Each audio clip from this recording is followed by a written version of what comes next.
Welcome back. I'm going to do another episode here. I got some free time this weekend with all the holiday day off work, so I got all the way off till Tuesday, so I have a lot of time for out of the park. This episode, I wanted to do a draft summary. This first round was really exciting. I'm a big draft guy. I like studying the prospects before and ranking them and stuff, and I enjoy that. It's just been a really, really exciting year because this is probably the strongest draft we've had in TLG at the top. The top 15 players or so, or even maybe a little bit above that, were just so incredible this year. There's like 15 different guys that are probably all would have gone in the top 3 or 4 talent-wise of other drafts, like 24 and 26 drafts. So just really, really interesting to see kind of what priorities teams have had at the top of this draft. So let's dig right into it here. We went first overall. What I'll do is here, let me pull it up on the other screen. I'll search the guys on the other screen and then pull it over and kind of talk about their profiles a little bit. First overall is pretty obvious pick. Melvin said Saavedra, I guess is his name. Almost butchered that tough name, but yeah, as you can see, pretty clear cut number one. Talent-wise, bat-wise, he's just incredible. One of the best bats you'll ever see in the draft. Guy that has 60 contact and 65 power potential with monster 80 gap power. I have a tool scout, obviously. Those are some high numbers if you guys are used to the other scouts. But yeah, obviously, no matter what scout you have, this guy is just top of the line.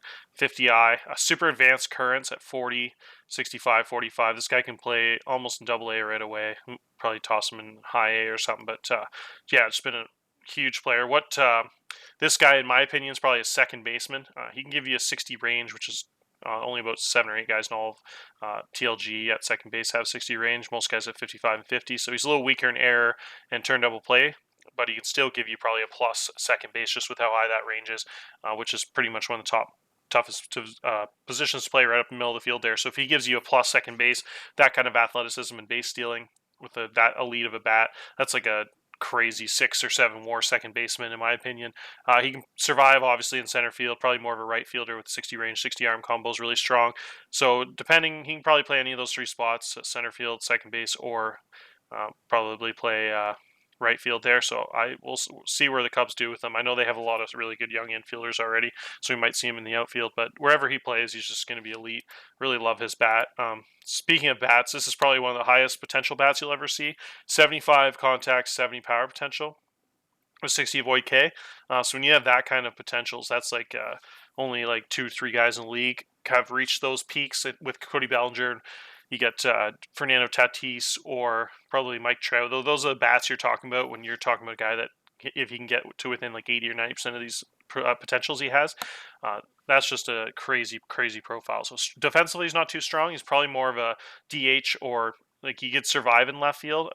Give you a minus left field for sure with below average defense, but with how elite the bat is, you can take that in left field. You don't mind having a minus 10 zone range guy, like a real life Juan Soto or something. Those guys aren't super strong in the corner outfields, but you're just such an elite bat. Doesn't really matter. That should be like a 160 OPS plus guy if he gets anywhere close to those potentials. Just an amazing player.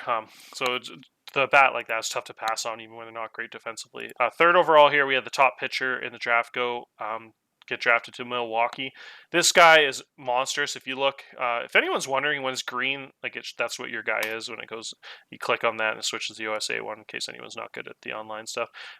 So my scout doesn't have quite as high ratings on this guy as the USA. The USA thinks he's like a super elite, like definite top 5 pick. My guy had more of like a mid first round grade on him. Kind of grouped up some other pitchers, so it'll be interesting to see which scout's more correct. I'm sure Milwaukee's also thought he was like this elite 70 control, 65 movement, 60 stuff type guy. Take him third overall. Just an incredible profile. The over-the-top guy has a 65 over-the-top curveball, which is really cool. Huge 12-6 curveball with a 70 fastball, a couple 60 pitches here, 5 overall pitches, all plus pitches, 60 stamina, throws 97. Just an amazing talent right across the board there. The guy just looks like an absolute stud, so it should be an ace. But Pena, I had up there as my number 1 player in the entire draft, I think. Number 2, he had a really monstrous profile. My scout absolutely loves him. Pena, 65 control and 60 stuff, plus movement, super high currents, can probably play in Double A right away. Probably high Double A this season for sure. 98 mile an hour, 80 stamina, which is just wild. Should be able to go 7 innings almost every game if you want. 60 hold. 4 really good pitches, 3 really elite ones. 4th is pretty solid. The 4th actually really developed, so it's actually got the lowest potential.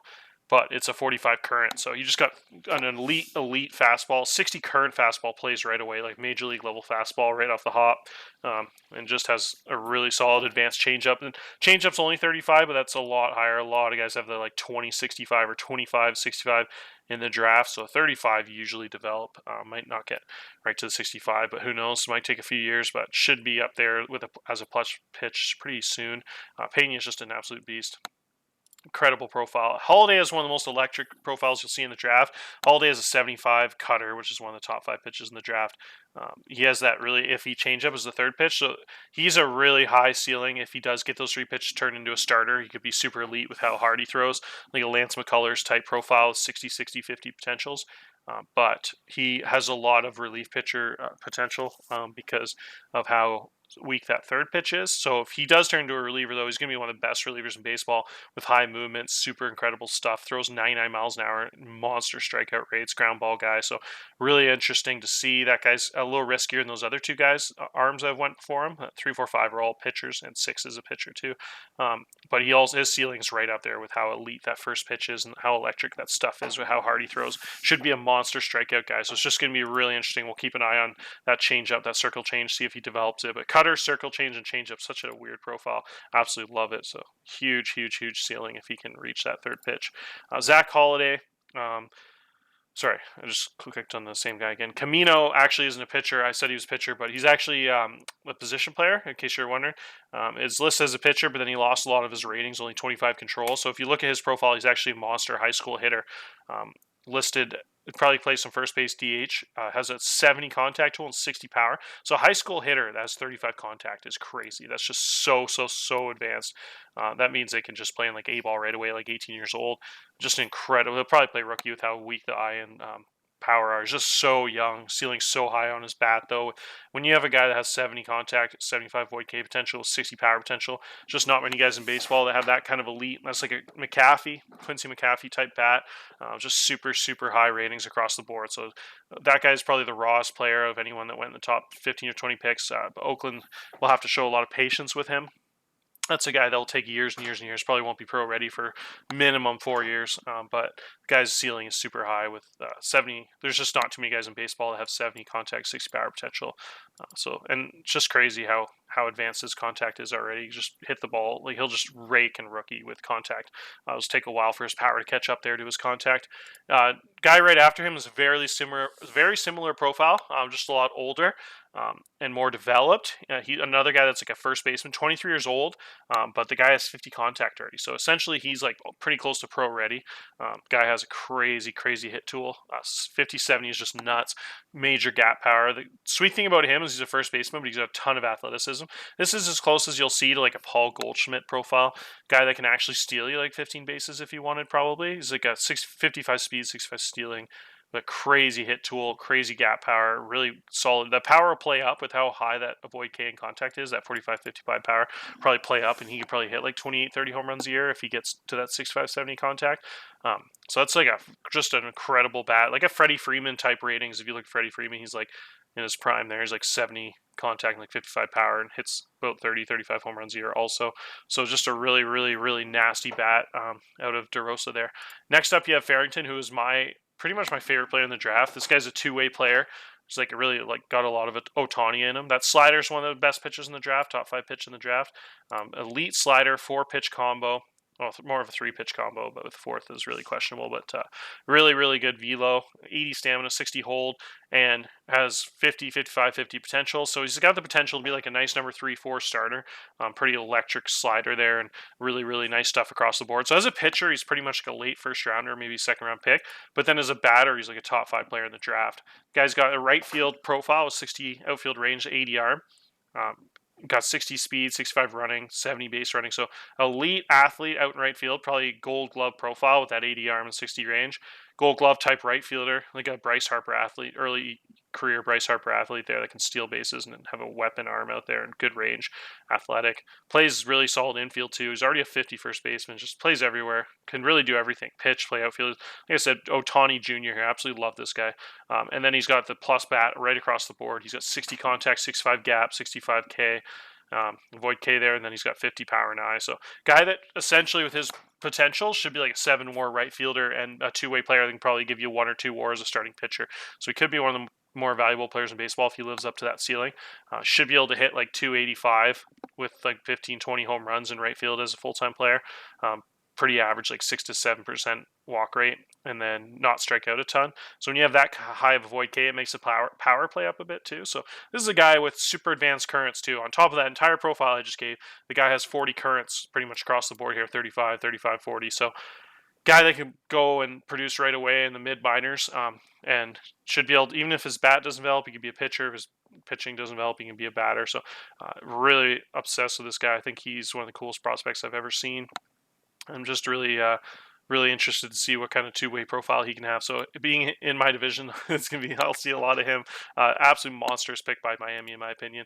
Next up, we have Ed Long. Ed Long is a freak. See what I'm talking about this draft, how deep it is? Like, all these guys literally be first overall picks in most drafts. Like, Farrington, first overall pick, easy, right? Like, all these pitchers, like Alex Pena has one, like a first overall pick. Simmons looks like an ace. Like, you got these two, like, really, like, generational type bats with like 70 power and contact potential. So just a ridiculous draft class. And as you see overall, talking about the ridiculousness, this guy's 9th overall, easily could be a first pick in most drafts. You get a center fielder, like right fielder with 60 range, 80 arm, with 6+ speed there, with 65 and 70 contact and power potential. So another guy easily first overall pick in almost every other draft. 100%, just like a guy, that looks like a 6-WAR right fielder to me. So it's just ridiculous how deep they'd be able to get this guy 9th overall. It's just crazy. A guy that has this kind of bat, it's just ridiculous. And this guy's a young college guy. I think he's a JUCO, so he's only 20 years old, essentially in between a high school and a college age. So just a crazy advanced profile for a guy that's a year or two younger than most of these college guys here. So just got the 40 gap power in the high 30s of power, and then 30 across the board in eye, avoid K and contact. So just an insane player. If he can develop into like a 65 range center fielder, he could be an elite player. Probably more likely he's like a high level right fielder, but we'll see what kind of defense he plays on early on and see if he can keep getting better. Just a ridiculous player. Speaking of ridiculous players, I feel like I'm exaggerating here, but I'm really not. This draft's just this disgusting. Cook is just so elite. This is one of the most advanced players you'll ever see in the draft. This guy was a first-round pick twice before.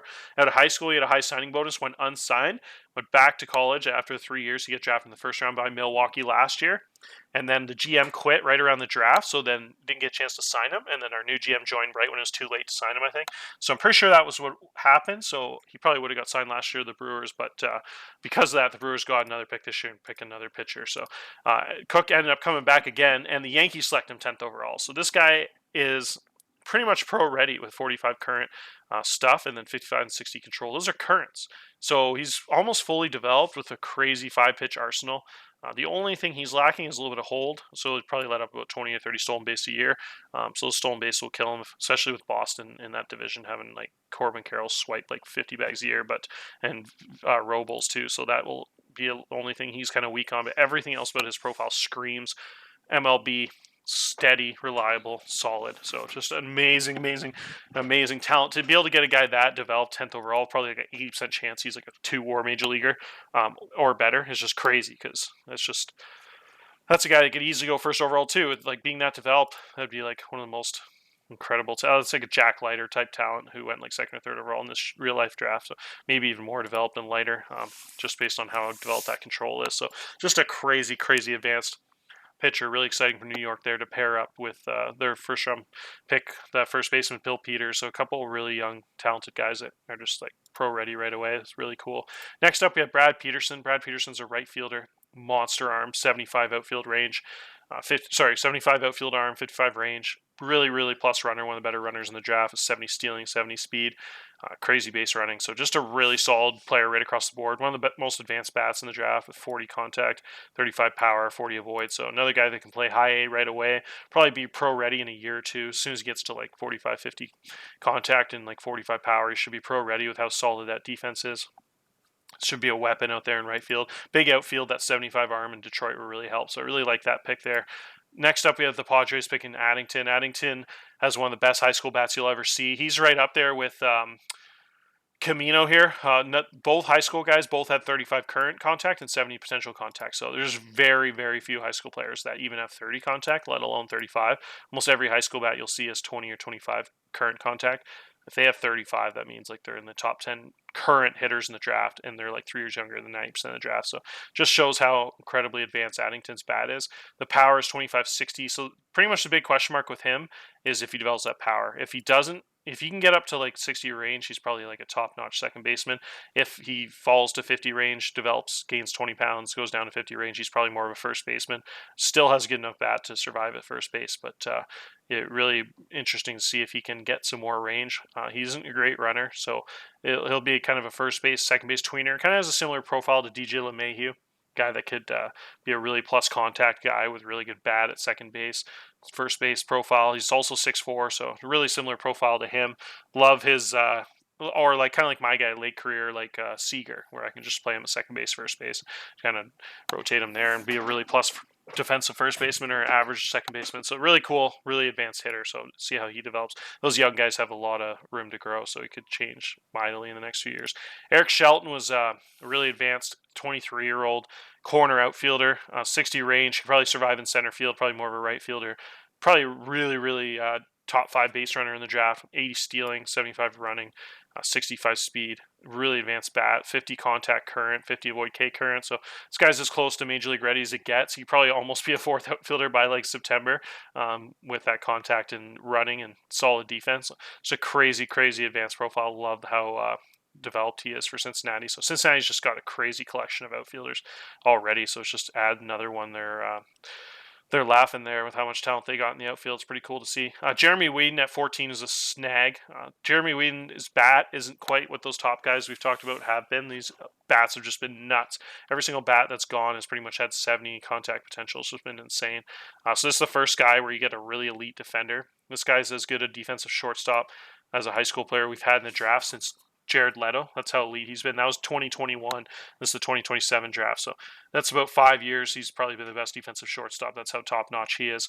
And he also has 65 void K and 55 contact. And he has super advanced 35 high school bat. So as we talked about earlier with how rare those high school bats are that have 35 contact, to have that kind of defense, be a top 5 defensive shortstop we've had in all TLG. With that kind of contact. So just an elite player, 18 years old, the sky's the limit. If he can get up to that 40 or even 45 power, especially with a solid eye, this guy could just be, like I said, the potential to be like a Jared Leto with the ceiling is as high as it gets on this guy. It'd be like a 6'4" shortstop at least. Super elite talent. So quite a steal to get him at 14. Really scary to see both those guys go in my division at 8th overall, Farrington, and 14 overall, Weeden. Those are probably like, I think both guys were 2 of my top 4 players in the draft on my rankings. So it's kind of sad to see them both have to play against both of those guys, but just a crazy value there at 14th overall, in my opinion. Next, we got Pat Bois. Bois is one of the best pitchers in the draft. 20 years old, electric stuff, 5 pitches. Guy has a crazy profile, huge movement, really high ceiling on his control. So just the ceiling on this guy is incredible. Another super advanced arm. Just love his profile. Next up, we got Josh Wright. This was the pick that they got because they didn't sign Greg Cook last season at 14th overall, so they get the compensation, 15th, so they get the compensation at 16th overall this year. That guy got 50, 50, and 65 potentials. Josh Wright has nice advanced profile, plus movement, 3 really good pitches, throws 99, which is crazy, has a really nasty advanced slider, so 2 really good current pitches already. Really, so nice, safe 3-pitch college guy. Like that pick. Next up, we have Renshaw. Renshaw has crazy ceiling. I don't think his mentals were as high, so that's probably why he fell a bit. Probably looked like a top 5 pitcher in the draft talent-wise. When you have that kind of plus currents with that kind of potential, 60, 50, and 60 with 100-mile-an-hour fastball and 6 pitches, I think that guy is incredible. One of the most advanced pitchers you'll see in a draft. Just an amazing profile. So get him at 17th for Baltimore. Team him up with Rocker and some of those young pitchers they have. Crispin, Rocker, kind of nasty. Should see him in the pros pretty fast if he can develop.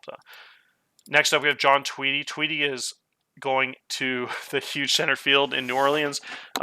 They have all these rangy center fielders already, and he's even rangier than the rest. This guy had the best range in the draft, 75 outfield range, 75 runner, 75 base running, and 65 stealing. So as as an athlete, this guy is as good as it gets in center field. Could be an 80 range guy, an 80 overall rated defensive center fielder. Screams Gold Glove profile with a potential steal 30 bases. So this is a match made in heaven for New Orleans.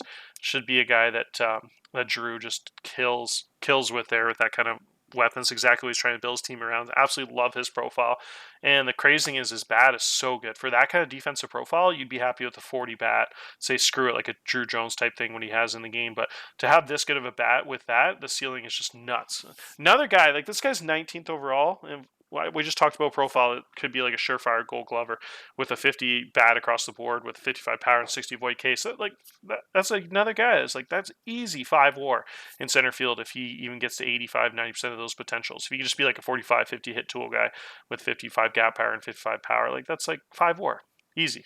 Just like the defense alone is worth 2.5 WAR, and the offense worth 1 or 2 WAR. Like just a crazy talent. Next up, I have my guy. My guy was a safer pick, just a nice college lefty.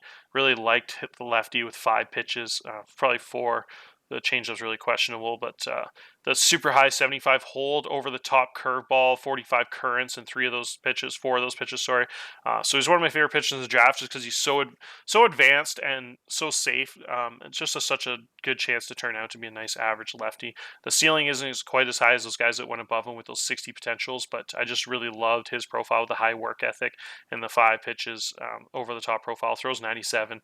Just liked a lot of things about him. There's just not too many good lefties in any draft. It's really hard to find good lefties like this. So if you don't take them in the first round, they're just going to fly off the board pretty early there. So I figured I'd jump on him. I was really hoping to get, I think I was waiting on Weeden and Tweedy to fall, so I was sad to see them go. They were probably going to be the pick above me, but I was happy with Marshall. Marshall's a really solid overall player. Next up, we have Jaden Evans. Jaden Evans is a college arm, just kind of like my guy I talked about above, almost the same ratings across the board. Really, really, really similar profile. Just a nice, safe college lefty. I don't think I want to make this episode too long, so I'll probably cut it off here. I'm happy with talking about the top 20 pitchers, top 20 players in the draft, the elite talent. So I won't go over every player in the draft, obviously, and I'll probably skip over some of these picks, but might make a part 2 episode or something if people want. But yeah, I thought it'd be fun to talk about this just incredible draft and just see how insane some of the talents are here at the top 20 picks. It's been really fun to just like wait for this draft and see how see the matchups and see what teams guys go to. And I like a lot of the fits, like especially like I said, the last pick there, the Tweedy and KC or New Orleans, just so exciting. Weeden, shortstop in my division. Farrington out there in Miami's outfield is such a nice fit. And then you get the advanced bats here in the top here. I just can't wait to see Saavedra. His bat is just so legendary. I can't wait to see if he's a second baseman that can hit like 40 home runs like a Chase Utley. So awesome draft, awesome talent. Cheers.